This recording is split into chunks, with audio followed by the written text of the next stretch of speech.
Cattaneo family's ownership of Sentinel Publishing was not a well-kept secret, but the revelation by Senator Selinker at the highly publicized hearings brought bad press and pressure to the company.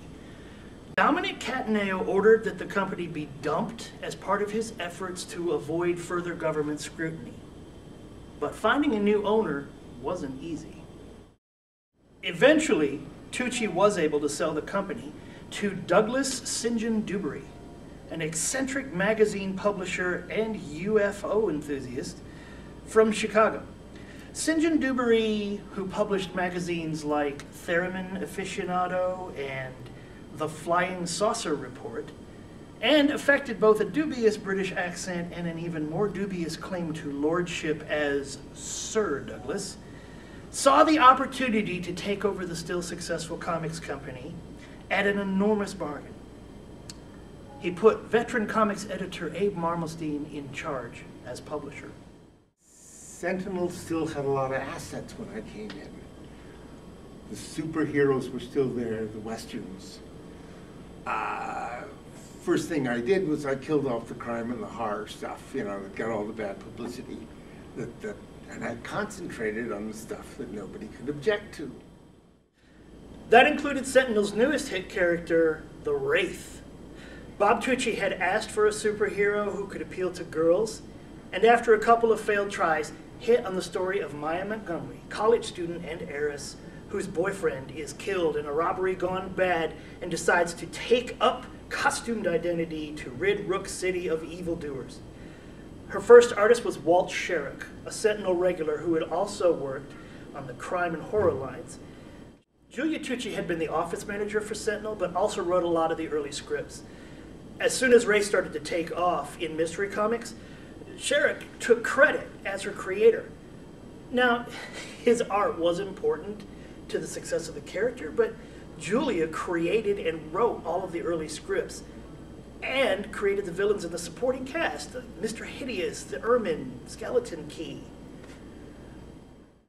It would be decades before Julia, who left the company with her husband when Marmelstein took over, received the proper credit for co-creating Sentinel's #2 character.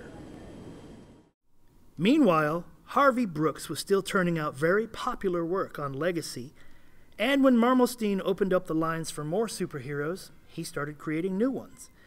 Drawing on his interest in New Zealand from his war experience, Brooks created Haka, a mighty Maori warrior.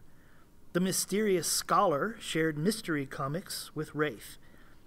He even tried out an African-American character, a boxer called Black Fist, based loosely on the popular champion Joe Louis. And he put several of Sentinel's top heroes, including Legacy and Wraith, into a new team-up book called Freedom 4 that was also a smash hit. It was Wraith who really took off as a character in the late 50s and early 60s, eventually eclipsing even Legacy in sales. Okay, you're not going to find this in Bogdanovich or Otter Lake. You're not even going to find it in Greg Toland's memoirs. It turns out it was in Greg Toland's papers where this file was. The file was the production file for a movie that Orson Welles wanted to make of The Wraith. And he wanted to make it after he finished Othello, which in his mind would have been 1950, maybe 1949. But Othello, of course, dragged on, and he kept having to go back and do reshoots and do pickup footage, and it cost a fortune. So he would just, do individual costume shots and try and keep the production alive with the studio.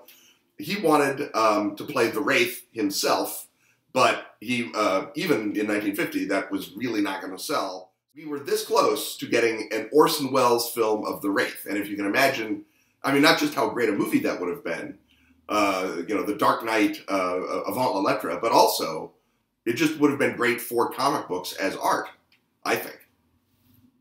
Finally, in 1965, Sir Douglas was able to get a Wraith TV show made instead on CBS.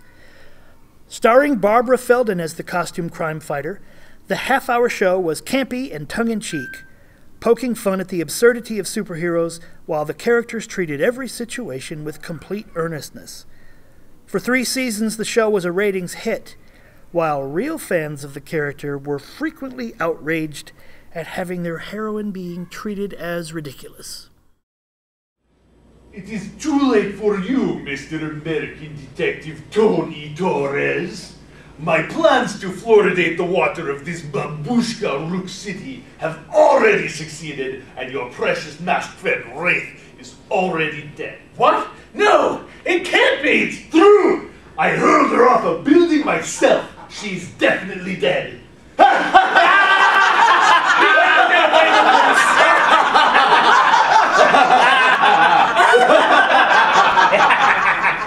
And now, all that is left is to exterminate you.